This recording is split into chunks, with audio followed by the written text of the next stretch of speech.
यो पशुपति एरिया यहाँ पुरै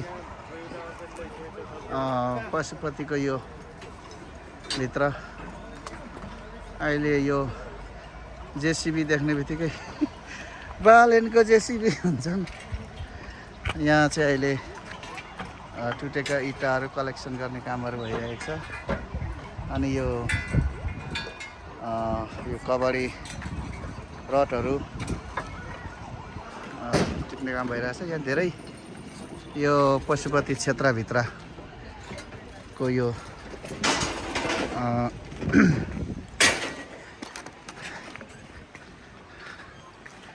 अब यो रडहरू इत्यादि छ अझै काम हुँदैछ। यसरी इँटाहरू टिप्ने काम भयो। यसरी साइड यो फ्रीमा होला, म सोच्छु यो टिपेको यो साइड उहाँहरूले यो कतिवटा काम दिन्छन्। यतै पो आउँदो रहेछ त। अहिले यहाँ काम हुँदैछ। यो अब यो कहिले भद्रागोल छ, यो कहिले सक्ने होला यसलाई सफा गरेर। यो इँटाहरू कतिवटा काम दिने खालको इँटाहरू छन्। यसको पैसा दिनुपर्छ? ए गाडी हिसाबले हो? कसलाई तिर्ने यो पैसा चाहिँ? कसलाई दिने यो पैसा? ए यो घर पहिला कसको थियो उहाँको?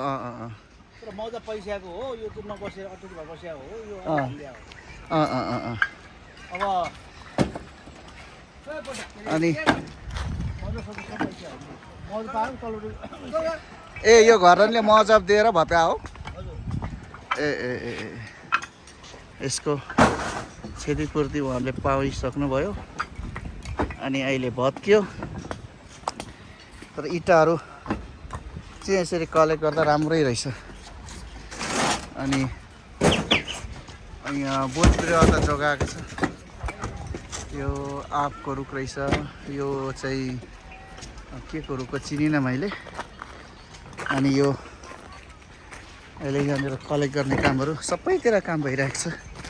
यहाँ रुद्राक्षको माला पनि रहेछ यहाँ, किनभने यो रुद्राक्षको माला यहाँ यो पशुपति क्षेत्रभित्र भएर हो। यो रुद्राक्षको माला यो गाडीमा झुन्डाइदिउँ, गाडीमा राखिदियो रुद्राक्षको माला। अनि सबैतिर यहाँनिर अहिले इँटा टिप्ने कामदेखि लिएर यो यसको झ्याल ढोकाहरूको यो फुटाएको होला काठहरू टिप्ने काम, इँटा डोजर चाहिँ यहाँ कता कता चलिरहेछ। अनि यो चाहिँ पशुपतिभित्रको दृश्य हो। अनि अहिले मलाई लाग्छ जहाँसम्म बालेन सरकार आएपछि त्यहाँ एक ठाउँ चर्च भत्काएको हामीले देखेका थियौँ। तर बालेन सरकारले त्यतिखेर चर्च भत्काउँदाखेरि अब क्रिस्चियनहरूलाई नेपालबाट खेद्छ भन्ने पनि कतिवटा कुराहरू पनि उठाएको थियो। तर चर्च मात्रै होइन, अवैधिक अनि सरकारी जमिनमादेखि लिएर कतिवटा चाहिँ मजब दिएर पनि भत्काउने कामहरू भएको छ भने गुम्बा पनि भत्काएको छ, यसमा चर्च पनि भत्काएको छ।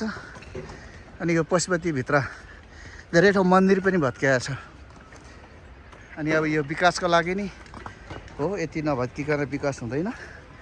अब यसलाई यो सबै सरसफाइ गरेर सायद यहाँनिर अरू योजना राखेरै नि यो भत्काएको हुनसक्छ र यसलाई सफा गर्नको लागि धेरै समय लाग्छ होला भन्छ। तर सरकारले चाहेर यहाँनिर चाहिँ